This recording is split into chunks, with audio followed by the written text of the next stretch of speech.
Lance Stroll's position at Aston Martin has quietly become one of the most fragile situations on the entire Formula One grid, and new evidence emerging ahead of the 2026 season has only intensified that reality. What was once dismissed as routine criticism has now evolved into a serious question about whether he can survive in a team that is preparing for the most ambitious and demanding chapter in its history. The warning signs were already visible throughout the 2025 season, but recent comments from Nelson Piquet Jr. have crystallized the issue in a way that is difficult to ignore. Without making personal attacks, he identified a structural problem that goes beyond lap times or isolated results. His verdict suggested that Stroll's biggest weakness is not raw talent, but the absence of genuine pressure, something that becomes increasingly dangerous in an environment that is about to demand absolute excellence.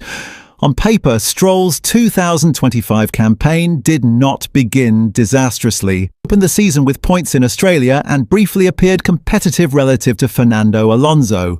However, that early promise faded quickly, and what followed was a familiar pattern that has repeated itself across multiple seasons. Consistency vanished, confidence dipped, and results became sporadic, to the point where his presence barely influenced Aston Martin's overall performance. As the season unfolded, the contrast with Alonso became increasingly uncomfortable. While Alonso continued to extract results from an increasingly difficult car, Stroll slipped into the midfield shadows. By the end of the year, he had finished far down the standings, separated from his teammate by multiple drivers and a significant points gap. That kind of disparity is no longer sustainable for a team with championship ambitions. What makes this situation far more serious than in previous years is the timing.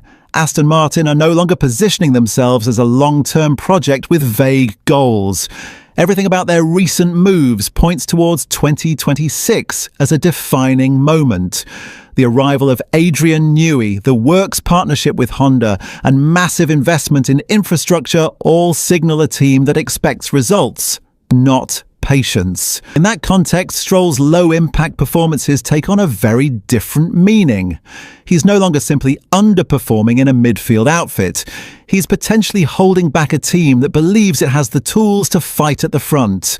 In Formula One, perception matters almost as much as results, and the perception forming around Stroll is becoming increasingly difficult to defend. The issue highlighted by Piquet Jr. touches the core of this problem. Pressure shapes elite drivers. It sharpens decision-making, heightens focus, and forces adaptation. Drivers who know their seat is under threat tend to extract every last tenth. Stroll, by contrast, often appears insulated from consequence, and that insulation may now be working against him. This lack of visible urgency has followed Stroll throughout his career. Early on, as a young driver trying to prove himself, there were flashes of hunger and aggression. Podium finishes and standout wet-weather performances suggested real potential. But as the seasons progressed and his position became secure, that edge dulled. The spark that once drove him forward appears to have faded. The contrast with Alonso could not be more stark. At an age when most drivers are long retired, Alonso continues to operate with relentless intensity. Every lap, every data trace, every opportunity is treated as critical. That relentless approach exposes Stroll's more passive style, making the gap feel psychological as much as technical. Heading into 2026, Aston Martin will demand a level of precision, adaptability, and intensity from its drivers that goes far beyond anything required in recent seasons. The new regulations are not a simple evolution of the current cars, but a fundamental reset of how performance is generated, managed, and extracted. Lighter chassis, active aerodynamics, and radically different power units will place an unprecedented cognitive and technical burden on the driver, making adaptability a defining skill rather than a bonus.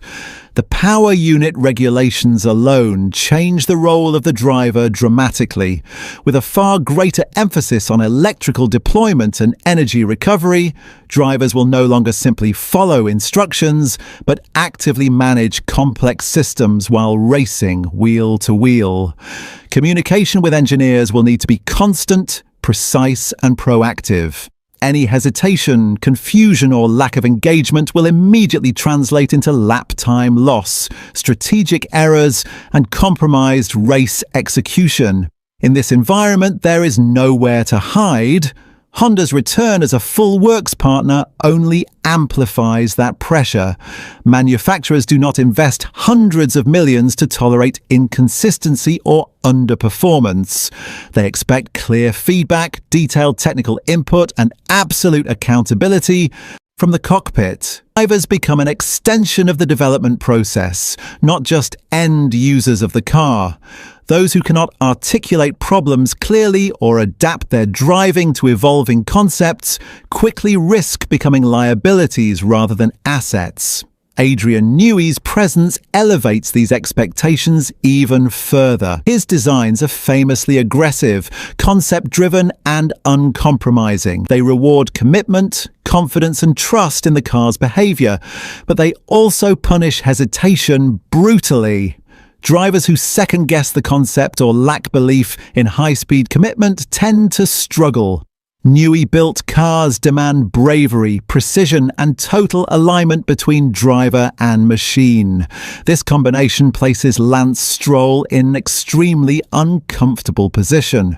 For the first time in his Formula One career, his future may be judged almost entirely on objective performance metrics, rather than long-term patience or internal loyalty. Aston Martin's ambitions leave little room for sentimentality as they enter what they believe is their best chance to establish themselves as genuine front-runners. The reputational stakes for the team are also enormous. Aston Martin are no longer content with being labelled a promising project. With Newey, Honda, and massive investment in facilities, they want to be taken seriously as a championship contender. Continuing with a driver widely perceived as underperforming undermines that message. Rivals will identify the weakness instantly, sponsors will question competitive credibility, and internal morale can suffer when one side of the garage consistently underdelivers. For years, explanations around Stroll's results have followed a familiar pattern. Injuries, unlucky incidents, strategy calls, or car balance issues are often cited. While those factors do exist in Formula One, they lose persuasive power when repeated season after season. At some point, the narrative inevitably shifts from circumstance to capability, and with 2026 approaching, that shift is becoming increasingly visible. Perhaps the most damaging aspect of the current situation is not that Stroll lacks talent, but that there is little evidence of sustained progression. In modern Formula One, drivers are expected to evolve constantly, refining racecraft, improving tyre management, adapting to new systems and responding aggressively to pressure. While others continue to grow, Stroll's performance curve appears largely flat, and stagnation at this level is often more dangerous than outright failure. There is still a window for response, but it is narrowing quickly. A strong start to the new season, greater assertiveness in wheel-to-wheel combat, and visible engagement in extracting marginal gains could alter perceptions. However, the margin for error is shrinking dramatically. With expectations at an all-time high, even small deficits will be magnified under the spotlight of a regulation reset. Internally, Aston Martin's decision-making framework is also evolving, with Newey shaping the technical philosophy and Honda influencing power unit direction. Performance logic will increasingly override legacy arrangements. Decisions will be driven by data, feedback quality, and competitive contribution rather than history or personal connections. That shift could force difficult conversations that were previously avoided. What once insulated Stroll may no longer carry the same weight. Ownership alone does not win championships, and Formula One history is filled with examples where internal loyalty eventually yielded to competitive necessity. Teams that aspire to titles cannot afford structural weaknesses, especially when entering a new era where early momentum may define years of success or struggle. Evidence emerging ahead of 2026 suggests Aston Martin are approaching a decisive crossroads. The question inside the team is no longer whether they can afford to wait for Stroll to elevate his performance, but whether they can afford the consequences if he does not. In a sport governed by relentless comparison, opportunity cost matters as much as outright results.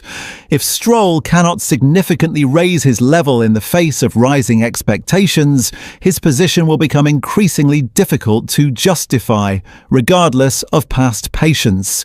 In a team built around ambition, innovation, and elite execution, complacency is not merely a weakness, it is a threat to the entire project.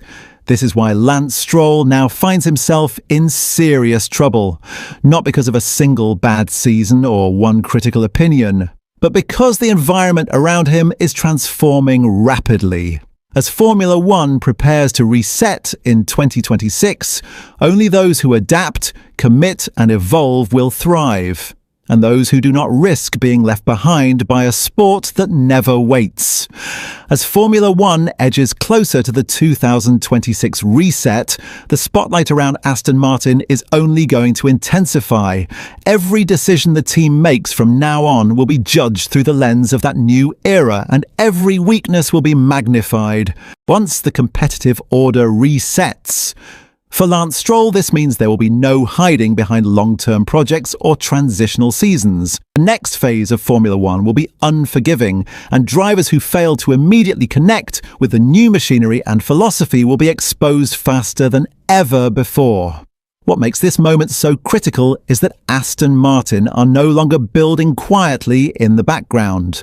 With Newey shaping the technical direction and Honda anchoring the power unit program, the team is openly signaling that 2026 is not about experimentation, but execution. In that environment, patience becomes a luxury, not a strategy. If performance, feedback, and commitment are not instantly aligned with the ambition of the project, difficult decisions will become inevitable, regardless of past loyalty or personal ties.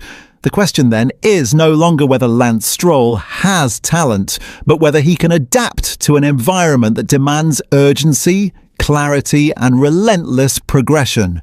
Formula One does not wait for comfort or potential to mature at its own pace.